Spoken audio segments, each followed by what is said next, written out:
Bonjour. Je vais tout d'abord vous parler de la notion de paragraphe, puisqu'on en aura besoin pour vous parler également des retraits, des tabulations. Alors, un paragraphe sur Word et dans un traitement de texte, c'est l'endroit à partir duquel on a fait un retour à la ligne. Vous voyez qu'ici, j'ai deux paragraphes. Il y en a un qui se termine ici à dos. Donc là, il y a eu un retour à la ligne forcé de ma part. Il y aura sûrement un autre ici, puisque j'ai un espacement entre les deux. Et ici, j'ai un autre paragraphe ici.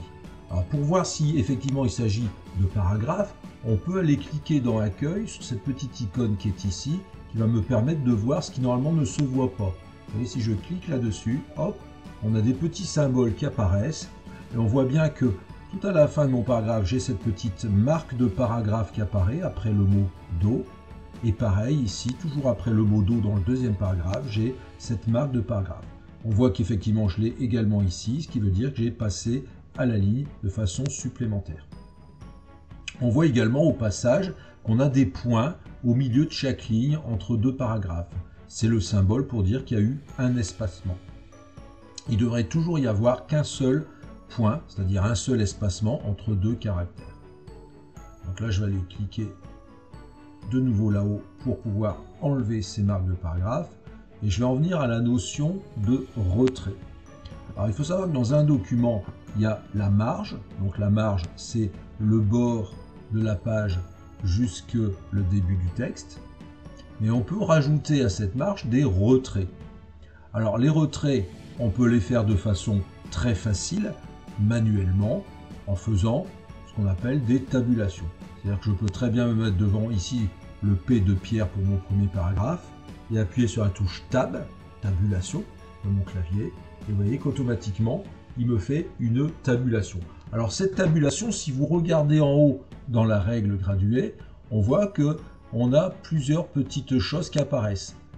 Et en fait, il ne nous a pas du tout fait un retrait de tout le paragraphe, il nous a fait juste un retrait de première ligne. Ce petit symbole que vous avez ici, le petit curseur du haut, ça veut dire que c'est un retrait de première ligne de paragraphe. Je pourrais le remettre à sa place manuellement, vous voyez, c'est ce que je suis en train de faire, en le faisant glisser sur le point d'origine. Donc j'ai retrouvé ici ma marge, le retrait qui est absent, puisqu'il est calé sur la marge de gauche.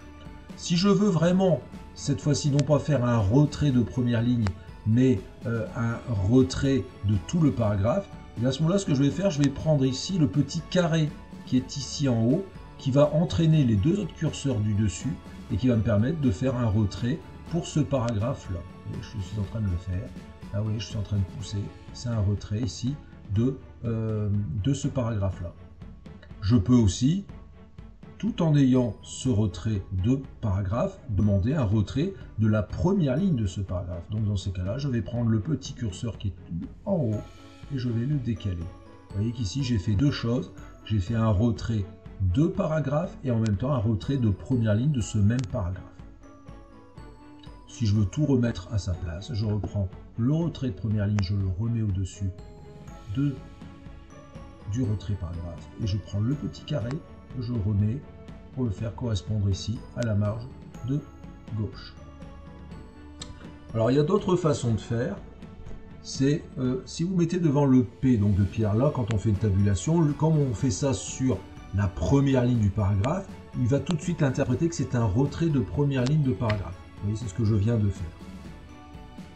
Si je veux, non pas qu'il m'interprète ça comme un retrait de première ligne de paragraphe, mais comme un retrait de paragraphe, à ce moment-là, cliquez plutôt sur la deuxième ou la troisième quand il y a 3 lignes, ou la quatrième s'il y a 4 lignes, mais en tout cas, cliquez sur une des lignes qui ne correspond pas à la première ligne du paragraphe.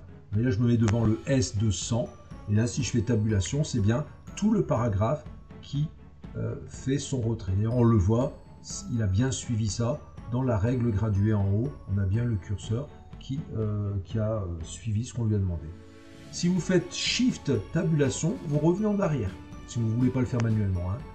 Shift tabulation, c'est-à-dire la touche juste au-dessus de CTRL à gauche, c'est-à-dire la flèche qui va vers le haut, vous maintenez cette touche Shift et vous appuyez sur la touche Tab du clavier. Et ça va faire l'inverse de la tabulation, c'est-à-dire que ça va annuler chaque tabulation que vous aurez faite.